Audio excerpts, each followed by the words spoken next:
तो चलिए बच्चे शुरुआत करते हैं हमारे अगले टॉपिक की। अगला टॉपिक यानी कि सेल की, एनाटॉमी ऑफ एनिमल सेल। ठीक है, एनिमल सेल बेसिकली हम सेल के बारे में पढ़ने जा रहे हैं। तो एनिमल और प्लांट सेल के डायग्राम में ज़्यादा कोई फ़र्क नहीं होता है। हमें जो मेन चीज़ें पढ़नी है वो सेल है। सेल के बारे में थोड़ी सी बेसिक्स जानकारियाँ और फिर उसके ऊपर जो रिलेटेड क्वेश्चंस आते हैं। तो थोड़ा बहुत सेल के बारे में पढ़ते हैं। हमारा टॉपिक है सेल। ठीक है, सेल कितने प्रकार के होते हैं? सेल दो प्रकार के होते हैं। एक तो होता है प्लांट सेल आते हैं, हमारे क्वेश्चंस आते हैं, और दूसरा आता है एनिमल सेल। ठीक है, एनिमल सेल। प्लांट सेल और एनिमल सेल में बेसिक फ़र्क क्या आ जाएगा?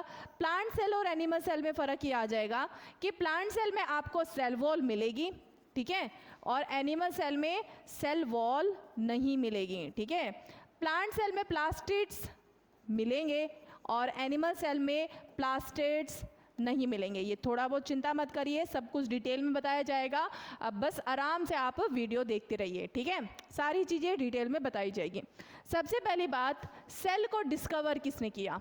सेल को डिस्कवर किया गया बच्चे रॉबर्ट हुक के द्वारा। रॉबर्ट हुक आए थे जिन्होंने 1665 के अंदर सेल को डिस्कवर किया। ठीक है, 1665 के अंदर सेल को डिस्कवर किया गया। उसके बाद में सबसे पहली बात, सबसे इम्पोर्टेंट बात, कि सेल के एक न्यूक्लियस होता है। ठीक है, न्यूक्लियस, जिसको हम क्या कहते हैं? नाभिक कहते हैं। नाभिक, सेल का एक न्यूक्लियस होता है जिसको हम नाभिक कहते हैं। तो न्यूक्लियस को जिसको डिस्कवर किया वो कौन है बच्चे? रॉबर्ट ब्राउन है। ठीक है, रॉबर्ट ब्राउन ने सेल के न्यूक्लियस को खोजा गया और रॉबर्ट हुक ने खोजा, क्या बच्चे खोजा? 1665 के अंदर सेल को खोजा। ठीक है, सेल के बारे में हम बाद में हम क्या पढ़ते हैं, जैसे सेल है हमारा ये, ठीक है, सेल है, तो सेल के बारे में हम पढ़ते हैं। सेल की एक बाहरी कवरिंग होती है। इस बाहरी कवरिंग को क्या कहा जाता है? सेल मेम्ब्रेन कहा जाता है। ठीक है, सेल मेम्ब्रेन कहा जाता है, या फिर सेमी परमिएबल मेम्ब्रेन भी कहा जाता है। Semi permeable membrane, semi permeable membrane. Semi permeable membrane क्यों? क्योंकि ये जो सेल मेम्ब्रेन है, ये जो बाहर की कवरिंग है, ये एक दरवाज़ा के रूप में है। दरवाज़ा मतलब गार्ड के रूप में है, यानी कि ये CO2 H2O यानी कि पानी और O2 को जाने आने और जाने की परमिशन देता है। यानी कि जहाँ पे CO2 ज़्यादा होएगा वहाँ से ये दूसरी तरफ CO2 अंदर चला जाएगा, अगर अंदर CO2 ज़्यादा होएगा तो वो दूसरी तरफ बाहर चला जाएगा। किसकी मदद से? डिफ्यूज़न की मदद से। ठीक है, किसकी मदद से? डिफ्यूज़न की मदद से जो CO2 H2O और वाटर है वो सेल के अंदर और बाहर जो है वो हमारे इनके बीच में प्रवाह होता रहता है। ठीक है, और H2O जो है वो ओस्मोसिस की मदद से, ठीक है, ओस्मोसिस की मदद से जो है वो सेल के अंदर से अंदर बाहर होता रहता है। ठीक है, फिर बाद में हम पढ़ते हैं सेल के बारे में। एक बीच में अंदर आता है सेल का हमारा न्यूक्लियस आता है, करेक्ट। तो सेल के हम न्यूक्लियस के बारे में पढ़ते हैं। न्यूक्लियस, ठीक है, सो न्यूक्लियस होता क्या है? न्यूक्लियस यानी कि सेल की नाभिक। ठीक है, सेल की नाभिक। सेल की नाभिक क्या होती है? सेल की जो नाभिक होती है बेसिकली सेल का मेन थिंकिंग और कंट्रोल हिस्सा होता है। यानी कि जहाँ से मेन सेल जो सोचता है, थिंकिंग का पार्ट, और दूसरा कंट्रोल का पार्ट, यानी कि जहाँ से सेल पूरे हिस्से को कंट्रोल करता है, पूरे सेल के हिस्से को कंट्रोल करता है, वो कौन सा हिस्सा है? हमारा न्यूक्लियस है। न्यूक्लियस के अंदर आप लोगों को क्या मिलता है? एक तो थिंकिंग वाला हिस्सा और दूसरा क्या होता है? हेरिडिटरी वाला। हेरिडिटरी, हेरिडिटरी यानी कि बच्चे हमारे जो कैरेक्टरिस्टिक्स है, यानी कि पेरेंट्स से जो इन्फॉर्मेशन बच्चों तक पहुंचती है, ऑफस्प्रिंग्स तक पहुंचती है, वो काम कौन करता है? हमारा न्यूक्लियस करता है। किसकी मदद से करेगा? हमारा न्यूक्लियस जो मदद करेगा वो करेगा क्रोमोसोम्स की मदद से। क्रोमोसोम्स की मदद से, क्रोमोसोम्स की मदद से हमारे सेल के अंदर, हमारे बेसिकली एक एटम, हमारे बॉडी के अंदर कितने क्रोमोसोम्स पाए जाते हैं? हमारे बॉडी के अंदर करीबन 46 क्रोमोसोम पाए जाते हैं। और कितने पेयर होते हैं? 23 पेयर क्रोमोसोम्स होते हैं। कितने पेयर्स होते हैं? 23 पेयर ऑफ क्रोमोसोम्स होते हैं। अगर आप लोगों से क्वेश्चन पूछा जाए कि क्रोमोसोम कहाँ मिलेंगे, तो क्रोमोसोम मिलते हैं बच्चे न्यूक्लियस के अंदर। ठीक है, अच्छा, क्रोमोसोम किस किस से बने होते हैं? क्रोमोसोम बने होते हैं DNA और प्रोटीन से। ठीक है, क्रोमोसोम बने होंगे DNA और प्रोटीन से, और DNA की सबसे छोटी इकाई को बोलते हैं जीन। ठीक है, जीन्स, यानी कि बेसिकली क्रोमोसोम से बना किससे है, क्रोमोसोम बना है जीन से। तो बेसिकली क्या ट्रांसफ़र होता है, जो इन्फॉर्मेशन जो होती है वो किसके फॉर्म में आती है, जीन्स के फॉर्म में आती है। ठीक है, इन्फॉर्मेशन यानी कि जैसे मेरी मम्मी के अगर बाल घुंघरालू हैं और मेरे बाल भी अगर घुंघरालू आए, ठीक है, मेरे जन्म होने पे मेरे बाल भी घुंघरालू आए, तो ये इन्फॉर्मेशन कौन पहुंचा रहा है, ये जीन जो है वो इन्फॉर्मेशन है, और पहुंचाने का काम कौन कर रहा है, डीएनए कर रहा है। ठीक है, और डीएनए किसके अंदर मिलेगा, क्रोमोसोम के अंदर मिलेगा। अब यस या नो में बताइए, क्या ये बात जो मैंने अभी तक बताई है वो समझ में आई है या नहीं आई है, जल्दी से बताइए।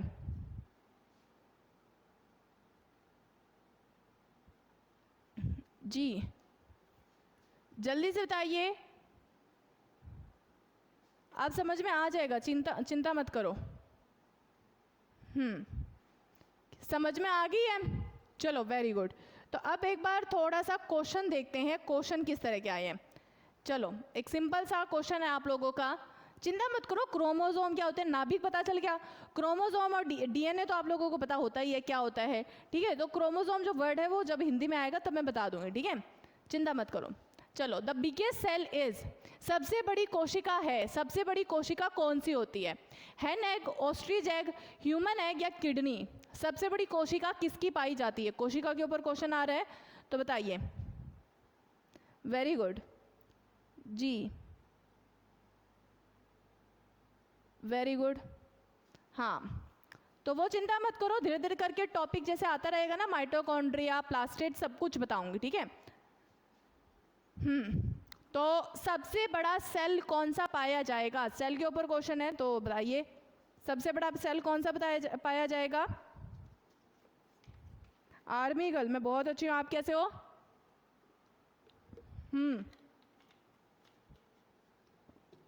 ये कौन बच्चा है, किडनी बोल रहे हैं।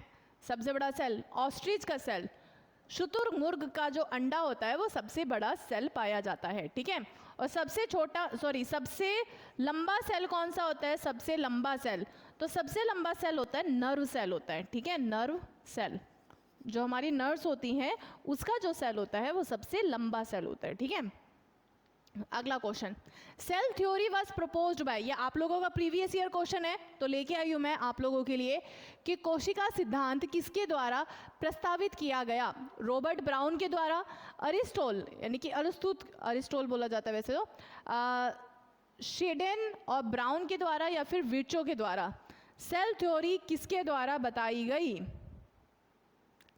सेल थ्योरी किसके द्वारा बताई गई, सेल थ्योरी, जल्दी से बताइए सही आंसर क्या होगा।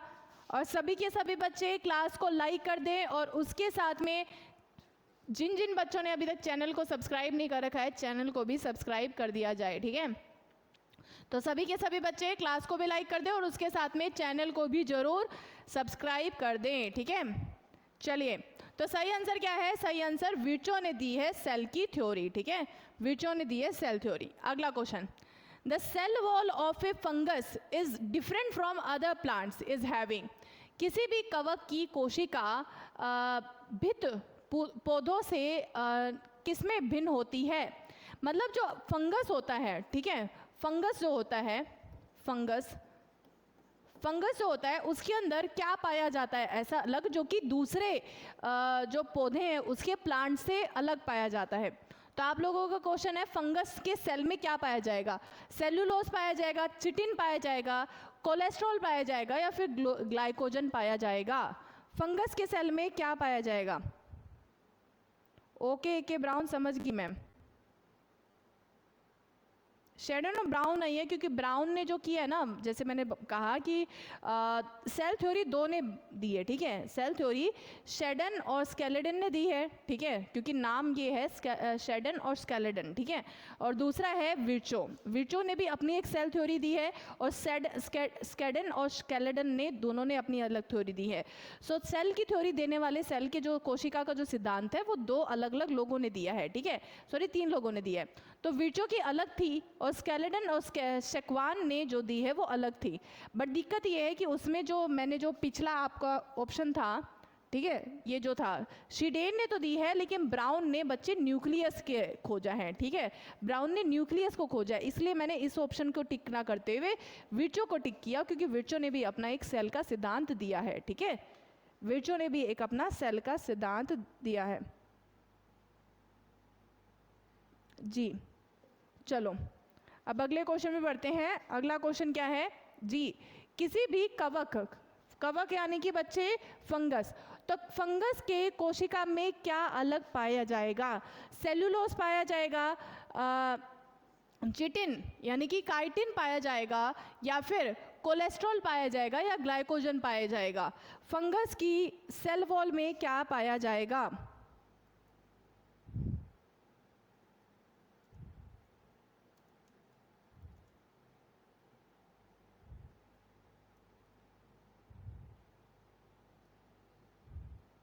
जी जल्दी से बताइए, सही आंसर क्या होगा?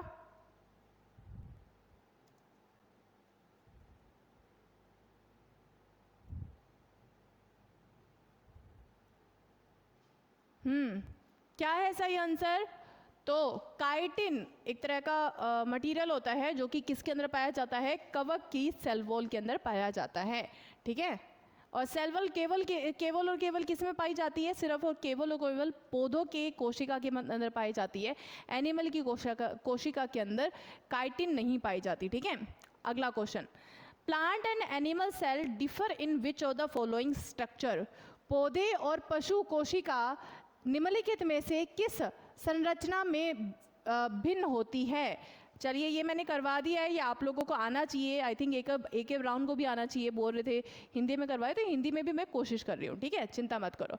तो सही आंसर क्या होगा कि पौधे और एनिमल जो सेल होते हैं, यानी जो पशु कोशिका जो होती है, उसमें क्या फ़र्क होता है? नाभिक, कोशिका भित्त या भित्ति, सॉरी, नाभिक, कोशिका भित्ति, ग्रहणी, या फिर बच्चे राइबोसोम, किसके अंदर किसकी तरफ से फर्क पड़ता है? और कुछ बच्चे सेल का जो चैप्टर ऐसा है, ठीक है, सेल जो कोशिका का जो चैप्टर है उसमें कई सारी ऐसी चीज़ें होती है, कई सारे ऐसे वर्ड होते हैं जो हिंदी और इंग्लिश में सेम ही मिलेंगे। जैसे माइटोकॉन्ड्रिया है, माइटोकॉन्ड्रिया हिंदी में भी सेम ही मिलेगा, वो बस हिंदी में लिखा जाएगा, पर रियल में तो इंग्लिश का वर्ड है। जैसे गोल्गी बॉडी हो गया, है ना, लाइजोसोम हो गया, सो ये ऐसे वर्ड तो बच्चे हिंदी में भी सेम ही मिलेंगे। ठीक है, तो सेम, कोई फर्क नहीं पड़ने वाला। ठीक है,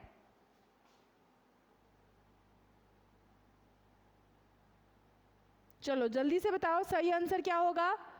जी, तो बच्चे पौधे और पशु की, मैंने अभी अभी बताया पौधे और पशु के कोशिका में क्या फर्क होता है। पौधे और पशु की कोशिका में फर्क होता है कोशिका भित्ति, या फिर जिसे कहा जाता है सेल वॉल। ठीक है, क्योंकि पौधे के अंदर क्या मिलता है? पौधे के कोशिका के अंदर सेल वॉल पाई जाती है, यानी कि कोशिका भित्ति पाई जाती है, लेकिन पशु के सेल के अंदर बच्चे ये ऐसा कुछ नहीं मिलता है। ठीक है, तो सही आंसर क्या हो जाएगा?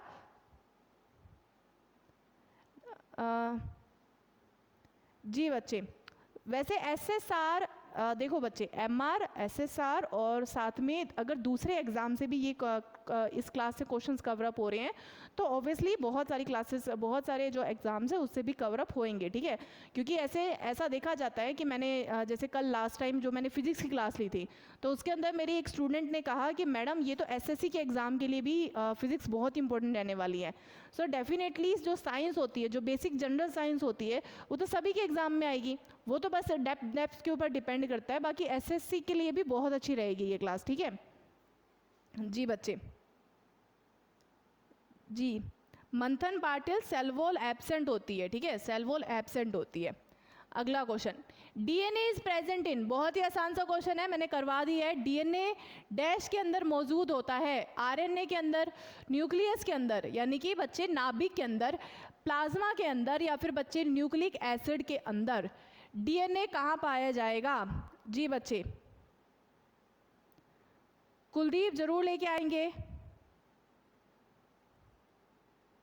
जी सभी एग्जाम्स के लिए बच्चे, सभी एग्जाम्स के लिए, जहाँ जहाँ पे जनरल साइंस आ रही है वहाँ पे सभी एग्जाम्स के लिए बहुत इंपॉर्टेंट है। हाँ, क्वेश्चन में जो लेके आती हूँ वो एमआर और एसएसआर के लिए वहीं के क्वेश्चंस लेके आ रही हूँ, क्योंकि वो ऑब्वियसली हो जाता है, क्योंकि एमआर का मतलब हमने बैच ही उसका नेवी का शुरू कर रखा है, तो नेवी के क्वेश्चंस लेके आती हूँ मैं। ठीक है, न्यूक्लियस के अंदर, गूगल बॉय ने आंसर दिया है न्यूक्लियस, और बाकी क्या आंसर है? बीरू, ओके, बी, प्रीति, रंजीत यादव, मंथन, वेरी गुड वेरी गुड। तो सही आंसर क्या हो जाएगा? डीएनए डैश के अंदर मौजूद होता है, तो न्यूक्लियस के अंदर मौजूद होता है। और न्यूक्लियस के अंदर भी कहाँ पे? क्रोमोसोम्स के अंदर पाया जाएगा, ठीक है, क्रोमोसोम्स के अंदर, क्योंकि क्रोमोसोम किसके से मिलके बना है? डीएनए और प्रोटीन से मिलके बना हुआ है। क्या बना हुआ है? क्रोमोसोम बना हुआ है।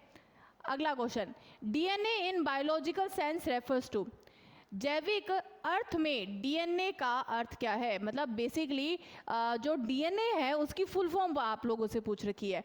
डाइऑक्साइड एसिड या डीऑक्सी राइबोन्यूक्लिक एसिड, डिफरेंट ऑक्सीबैरिक एसिड, सॉरी विभिन्न ऑक्सीबैरिक एसिड, या इनमें से कोई नहीं, नन ऑफ दिस। जल्दी से बताइए सही आंसर क्या होगा? अमन लो क्लासेस, जी बच्चे स्वागत है आपका जी। AK ब्राउन बी, अब समझ में आ रहा है ना AK ब्राउन और बाकी सभी बच्चे जो हिंदी मीडियम से बिलोंग करते हैं? समझ में आ रहा है ना? कोई दिक्कत की बात तो नहीं हो रही जी? Very good. तो सभी के सभी बच्चे, अगर क्लास समझ में आ रही है तो क्लास को लाइक कर दो, और उसके साथ में जिन बच्चों ने चैनल को सब्सक्राइब नहीं कर रखा है, चैनल को भी सब्सक्राइब कर दो, ठीक है। तो डीएनए की फुल फॉर्म क्या होगी? डीऑक्सी, ठीक है, डीऑक्सी, ठीक है, ऑक्सी राइबो, ठीक है, deoxy ribo nucleic acid. Deoxy ribo nucleic acid जो होता है वो फुल फॉर्म होती है डीएनए की, ठीक है। और आरएनए क्या हो जाएगा? ये डीऑक्सी हटा दो, यानी कि राइबो न्यूक्लिक एसिड किसकी फुल फॉर्म हो जाएगी? हमारे आरएनए की, ठीक है। अगला question, the number of chromosomes in a man is, मनुष्य के गुणसूत्रों में, क्रोमोसोम यानी कि गुणसूत्रों की बात कर रही थी मैं, ठीक है। गुणसूत्रों की संख्या क्या है? 46, 47, 50 या 52? गुणसूत्रों की संख्या क्या है? जल्दी से बताइए।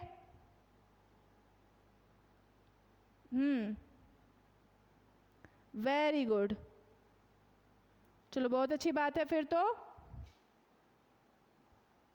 चलो तो जल्दी से बताइए, गुणसूत्रों की संख्या कितनी होती है मनुष्य के अंदर? मनुष्य के शरीर के अंदर गुणसूत्रों की संख्या कितनी होती है? 46, 47, 50 या 52? जल्दी से बताइए। और सभी के सभी बच्चे क्लास को लाइक कर दे और उसके साथ में चैनल को भी जरूर सब्सक्राइब कर दे, ठीक है जी। तो गुणसूत्रों की संख्या होती है 46, पहले ही बता दिया, ठीक है। अगला क्वेश्चन, जीन कहाँ पाए जाते हैं? Where are genes found?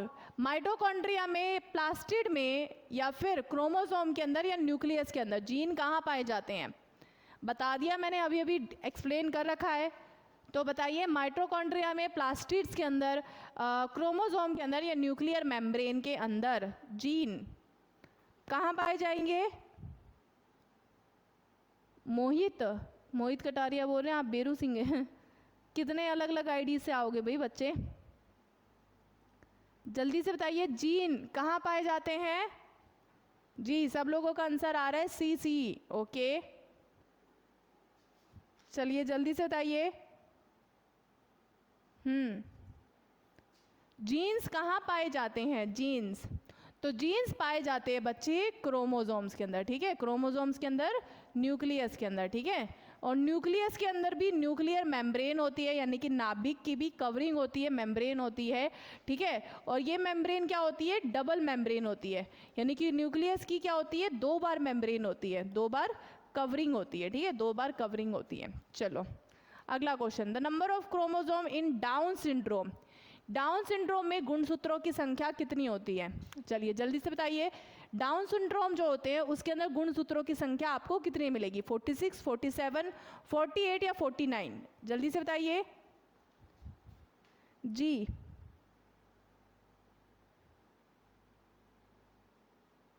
Jeans pant, अच्छा जी। डाउन सिंड्रोम में, तो डाउन सिंड्रोम में कितनी होती है? 47 होती है, ठीक है, 47। अगला क्वेश्चन जी, रेस्पिरेशन एंड एनर्जी प्रोडक्शन, जी, क्वेश्चन क्या पूछ रखा है, respiration and energy production in cell is carried out by, यानी कि कोशिका में श्वसन और ऊर्जा उत्पादन किसके द्वारा किया जाता है, नाभिक के द्वारा यानी न्यूक्लियस के द्वारा, प्रोटोप्लाज्म के द्वारा, या फिर माइटोकॉन्ड्रिया के द्वारा, या फिर गोल्गी बॉडीज के द्वारा। जल्दी से बताइए। 47 बिल्कुल सही है। ये क्या है, नवनीत यादव विटामिन सी पे कहाँ पे पहुँच गए आप, लेट हो जी। तो देखो मैं थोड़ा सा ना मैं एक्सप्लेन कर देती हूँ, ठीक है, क्योंकि इससे रिलेटेड क्वेश्चन आ रहे हैं तो आप लोगों से अब जैसे माइटोकॉन्ड्रिया से क्वेश्चन, ये सही आंसर क्या है, माइटोकॉन्ड्रिया सबको पता है, ठीक है। तो माइटोकॉन्ड्रिया से क्वेश्चन आया तो गोल्गी बॉडी से भी आ सकता है, लाइसोसोम से भी आ सकता है। तो थोड़ा करके सब बेसिक बता देती हूँ, ठीक है, ताकि आप लोगों के कोई क्वेश्चन आए तो आप लोगों को छूटा नहीं, ठीक है। तो सबसे पहले हमारे ना कुछ सेल ऑर्गेनलीज होते हैं, ठीक है, सेल ऑर्गेनलीज होते हैं, ठीक है, एक बार लिखते जाओ समझ में आ जाएगा, ठीक है। सेल ऑर्गेनलीज होते हैं। सबसे पहला सेल ऑर्गेनली क्या होता है, एंडोप्लाज्मिक रेटिकुलम, ठीक है, एंडोप्लाज्मिक रेटिकुलम। एक बार समझते जाओ, मतलब एक बार सुनते जाओ समझ में आ जाएगा। हिंदी में भी नाम सेम ही होता है, ठीक है, एंडोप्लाज्मिक रेटिकुलम। एंडोप्लाज्मिक रेटिकुलम क्या होता है, इस पे यहाँ पे खाना बनता है, यानी कि बेसिकली जो हमारे सेल का जो खाना बनाने का काम है, यानी कि प्रोटीन को जो मैन्युफैक्चर, प्रोटीन लिपिड जो दूसरी चीज़ों को मैन्युफैक्चर का करने का काम है, वो कौन करेगा, एंडोप्लाज्मिक रेटिकुलम। एंडोप्लाज्मिक रेटिकुलम दो तरह के होते हैं, एक होता है स्मूथ ER, ठीक है, स्मूथ ER यानी कि स्मूथ एंडोप्लाज्मिक रेटिकुलम, और दूसरा होता है रफ एंडोप्लाज्मिक रेटिकुलम। स्मूथ में क्या होता है, स्मूथ बच्चे क्या बनाने का काम करता है, स्मूथ बनाने का काम करता है फैट और लिपिड्स को, ठीक है, फैट और लिपिड्स को। फैट और लिपिड्स क्या हो गए, बेसिकली ये वसा है, अलग अलग वसा को बनाने का काम कौन करता है, ये हमारा स्मूथ एंडोप्लाज्मिक। जैसे हमारी वसा होती है, जैसे कहीं पे भी फैट होता है वो चिकनाई आती है ना, तो इसीलिए स्मूथ क्या है, चिकनाई क्या हो जाता है, हमारे सरफेस को स्मूथ कर देता है। इसीलिए क्या लर्न कर सकते हो, स्मूथ एंडोप्लाज्मिक रेटिकुलम क्या बनाएगा, ये बनाएगा फैट और लिपिड्स, यानी कि बेसिकली वसा बनाने का काम करता है। दूसरा रफ एंडोप्लाज्मिक रेटिकुलम क्या करेगा, रफ किस लिए होता है, रफ किसकी वजह से होता है, रफ होता है बच्चे राइबोसोम की मदद से, राइबोसोम की वजह से। राइबोसोम की मदद से क्यों, क्योंकि राइबोसोम क्या करता है, इसके अंदर प्रोटीन को मैन्युफैक्चर करता है। अगर क्वेश्चन आ जाए कि प्रोटीन को मैन्युफैक्चर करने का काम कौन करता है, सो बच्चे राइबोसोम करता है, और राइबोसोम किसके अंदर करता है, रफ एंडोप्लाज्मिक रेटिकुलम करता है, ठीक है। सो प्रोटीन को मैन्युफैक्चर करने का काम करता है रफ एंडोप्लाज्मिक रेटिकुलम, ठीक है। अब ये खाना बना लिया, अब खाना बनाने के बाद में खाने को ट्रांसपोर्टेशन भी करना है, तो खाने को ट्रांसपोर्टेशन करने का काम कौन करेगा, गोल्गी बॉडी करेगा, ठीक है। खाने को चेंज करना हो गया, यानी कि मॉडिफाई करना हो गया, यानी कि उसके अंदर कुछ मॉडिफिकेशन, यानी कि उसके अंदर कुछ चेंजेस लेके आने, यानी कि खाना ठीक से नहीं बना, थोड़ा सा उसके ऊपर नमक वगैरह छिड़क दिया, थोड़ी सी मिर्च वगैरह ज़्यादा डाल दी, तो ये सब कौन करेगा, ये गोल्गी बॉडी करेगा। उसके अलावा स्टोरेज करने का काम, ठीक है, स्टोर करने का काम, ये तो समझ में आता है आप लोगों को, स्टोर करने का काम किसका काम है, मतलब स्टोर करना मतलब कहीं पे जाके रख देना, ये कौन करेगा, गोल्गी बॉडी करेगा। और देन ट्रांसपोर्टेशन, ठीक है, ट्रांसपोर्टेशन आप लोगों को समझ में आता है कि एक जगह से दूसरी जगह लेके जाने का काम। विक्रम शर्मा, मैंने यहाँ पे आज की मैराथन रखी है, मॉक टेस्ट नहीं आने वाली, ठीक है, रचना आज नहीं आएगी, ठीक है। Fat, very good.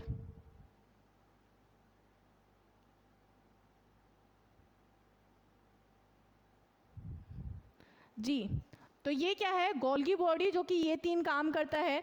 उसके अलावा, क्योंकि गोल्गी बॉडी वर्ड आया था तो बताना ज़रूरी था, उसके अलावा हमारा क्या होता है, उसके अलावा बच्चे आता है लाइसोसोम, ठीक है, लाइसोसोम को क्या कहा जाता है, लाइसोसोम को कहा जाता है suicidal bag of the cell, suicidal bag of the cell. Suicidal bag क्यों कहा जाता है, क्योंकि लाइसोसोम जो होता है वो बच्चे सेल के खराब होने पर अपने आप को ही ख़त्म कर देता है, यानी कि ये बेवड़ा है, ये पियक्कड़ है, इसको नहीं पता होता है कि ये करना क्या है। सो अगर सेल के अंदर कोई भी खराब तत्व आया, कोशिका के अंदर कोई भी चीज़ ऐसी आई जो सेल को लग रहा है कि खराब है, यानी कि सेल को नष्ट कर सकता है, खराब कर सकता है, दूसरे सेल को भी अफेक्ट डाल सकता है, तो ये क्या करेगा, सेल को ही खा जाएगा। ठीक है, इसलिए कहा जाता है सुसाइडल। ये क्या करवा देता है, सेल की सुसाइड करवा देता है। ठीक है, और उसके अलावा अगला आता है हमारा माइटोकॉन्ड्रिया, जिससे क्वेश्चन आ रहे थे। ठीक है, माइटोकॉन्ड्रिया। तो माइटोकॉन्ड्रिया क्या करेगा, बेसिकली इसे कहा जाता है powerhouse of the cell, powerhouse of the cell. Powerhouse किस लिए कहा जाता है, क्योंकि बेसिकली सेल को जो एनर्जी देने का काम करता है, सेल के अंदर जैसे हम खाना खा रहे हैं, ठीक है, खाना खाने के अंदर जो भी न्यूट्रिएंट्स वगैरह है, जो भी एनर्जी लेने का काम करना है, वो at the end of the day last में सेल के अंदर कौन काम करेगा, माइटोकॉन्ड्रिया काम करेगा। तो सेल को एनर्जी देने का काम कौन करता है, माइटोकॉन्ड्रिया करता है।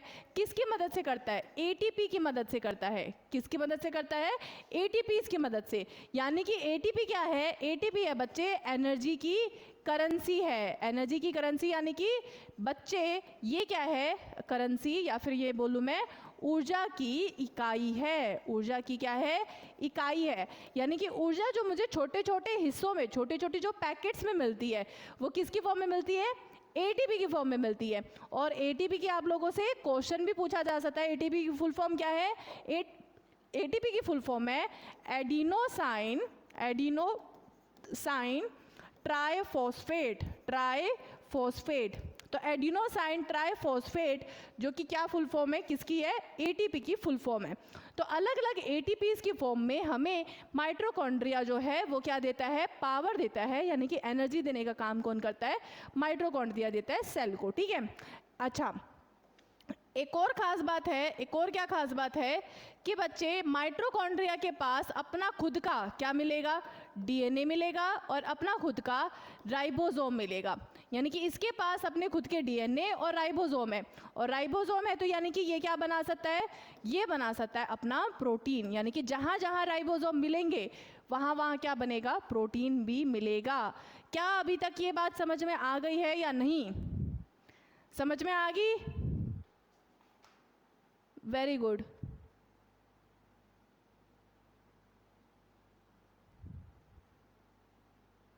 जी वेरी गुड वेरी गुड, चलो वेरी गुड।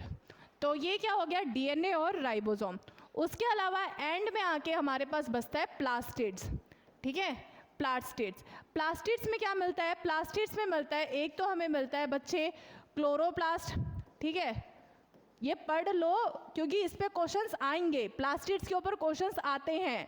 ठीक है, वर्ड प्लास्टिड नहीं मिलेगा, बट इसके ऊपर जो मैं डिटेल बता रही जा रही हूँ उसके ऊपर क्वेश्चन आते हैं। ठीक है, एक तो अपना क्लोरोप्लास्ट, ठीक है, क्लोरोप्लास्ट जिसमें क्या होता है, क्लोरोफिल होती है।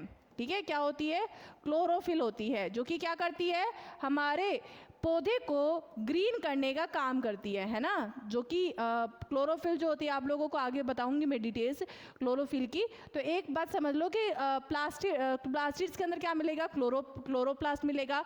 उसके अलावा क्रोमोप्लास्ट। ठीक है, क्रोमोप्लास्ट।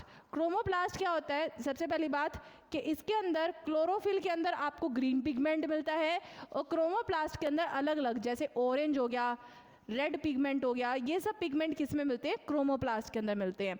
और आखिर में हमारा हो गया प्लास्टिड के अंदर बच्चे मिलता है हमारा ल्यूकोप्लास्ट। ठीक है, ल्यूकोप्लास्ट, ल्यूकोप्लास्ट। तो ल्यूकोप्लास्ट में क्या होता है, ल्यूकोप्लास्ट जो है बेसिकली फैट के लिए काम आता है, फैट स्टोरेज के लिए, और ये या तो वाइट होता है या फिर कलरलेस होता है। ठीक है, कलरलेस, कलरलेस यानी कि कोई रंग नहीं होता है। ठीक है, और प्लास्टिड्स केवल और केवल क्या होती है, केवल और केवल प्लांट सेल में पाई जाती है। ऑब्वियसली आप लोगों को पता ही है कि क्लोरोफिल जो होती है वो प्लांट में अंदर पाई जाती है, हमारे इंसानों के अंदर कोई क्लोरोफिल नहीं होती। यानी कि पशु की कोशिका के अंदर प्लास्टिड्स नहीं पाई जाती। और प्लास्टिड्स की अपनी क्या होती है, अपनी डीएनए भी होती है और अपनी बच्चे राइबोसोम भी होता है। ठीक है, दोनों के पास प्लास्टिड्स और माइटोकॉन्ड्रिया के पास क्या होता है, अपने डीएनए और राइबोसोम पाए जाते हैं।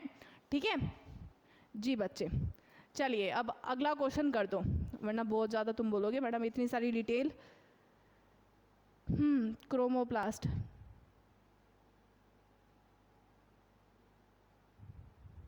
जी।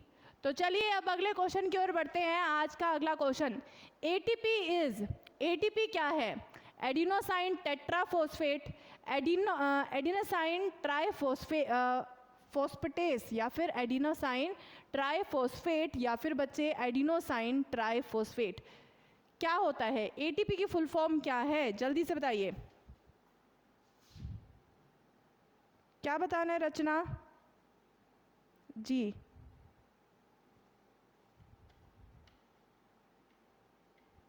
क्लास ले तो रही थी, बस 2 दिन नहीं आई मैं।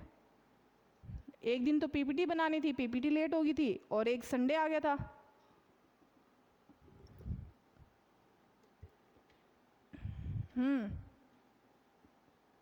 तो सही आंसर क्या होगा? सही आंसर क्या होगा? एडिनोसाइन, ठीक है, एडिनोसाइन नहीं है, एडिनोसाइन ट्राइफॉस्फेट, ठीक है, जो कि कहाँ मिलेगा आपको? माइटोकॉन्ड्रिया से मिलेगा, ठीक है। चलिए अगला question, leaves are green due to the presence of which of the following? पत्तियां निम्नलिखित में से किसकी उपस्थिति के कारण हरी होती है? अब मैंने बताया था आप लोगों को इससे रिलेटेड क्वेश्चन आएगा, अब देखो आ गया। तो बताइए, पत्तियां किसकी उपस्थिति के कारण हरी होती है? क्लोरोफिल के कारण, क्रोमोफिल के कारण, सेफ्रॉन के कारण, या फिर इनमें से किसी भी के कारण भी नहीं? पत्तियां हरी किस लिए पाई जाती है?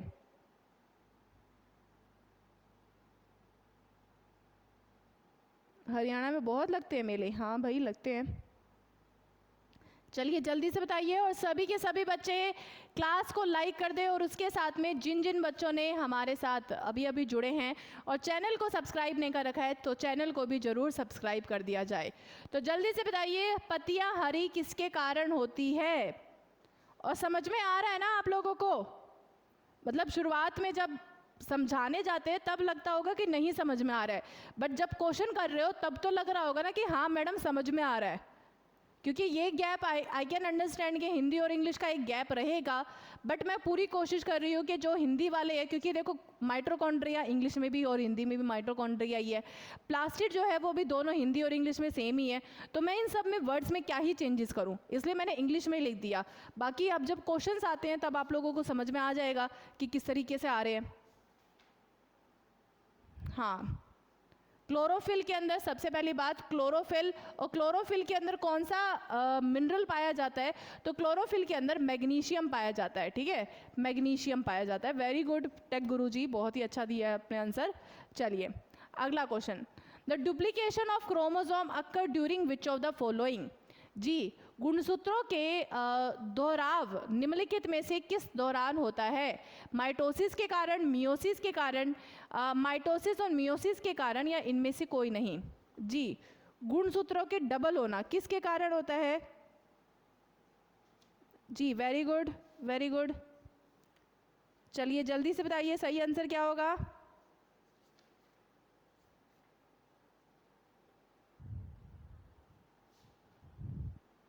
गुणसूत्रों का डबल होना। तो बच्चे गुणसूत्रों, जहां पे गुणसूत्र डबल जो हो जाते हैं वो कहां पे होता है?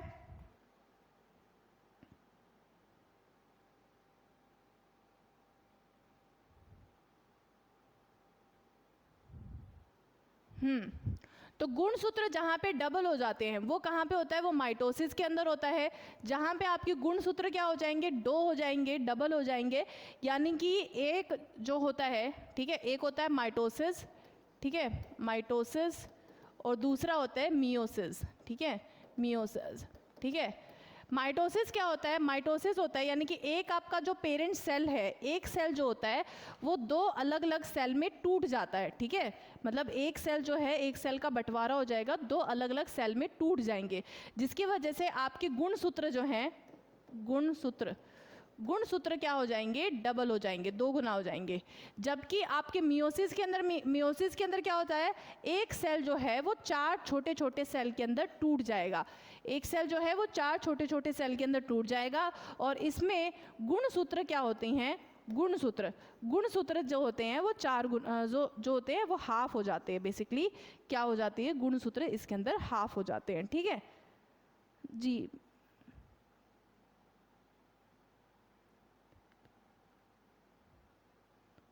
हाय सय कुमार जी, नमस्ते।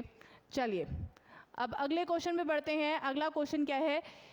East is a important source of, जी खमीर निम्नलिखित में से किसका महत्वपूर्ण स्रोत है? विटामिन सी का, विटामिन ए का, राइबोफ्लेविन का, या फिर विटामिन डी का? खमीर जो है वो इनमें से किसका महत्वपूर्ण स्रोत है?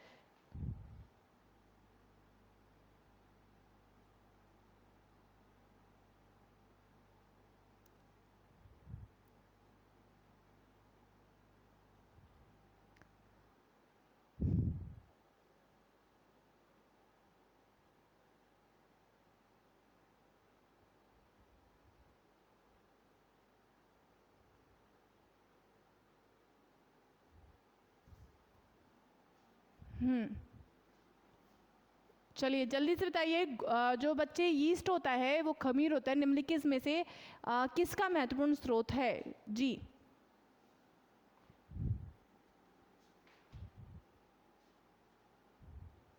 तो सही आंसर क्या होगा? राइबोफ्लेविन का। ठीक है, राइबोफ्लेविन। चलिए तो आसान सा ही क्वेश्चन था जी।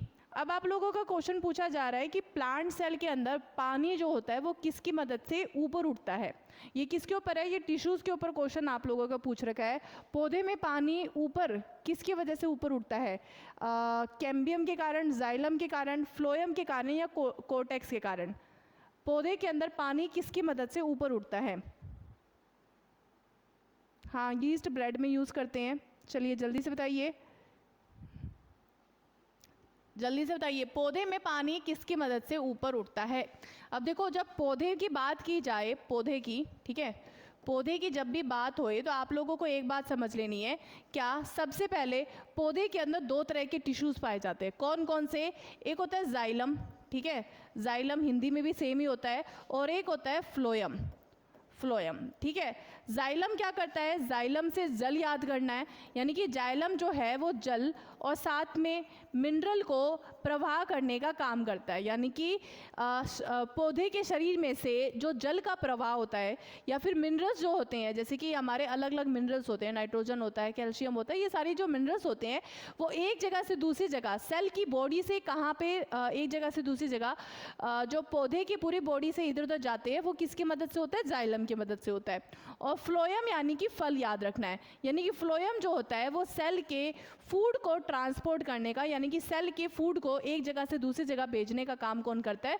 फ्लोएम करता है। तो कैसे लर्न करना है? जाइलम को जल से, जल और मिनरल दोनों हैं, और फ्लोएम को फल से, यानी कि फल से। ठीक है, तो सही आंसर क्या हो जाएगा? सही आंसर हो जाएगा जाइलम। ठीक है, और फ्लोएम मैंने कहा था सेम ही नाम है हिंदी के अंदर भी। ठीक है, जाइलम और phloem. Very good, very good. चलो अगले क्वेश्चन में बढ़ते हैं। अगला क्वेश्चन क्या है?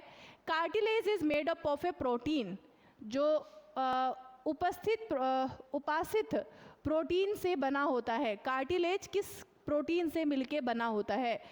क्रोमेटिन, ऑसिन, हेप्रिन या कॉन्ड्रिन?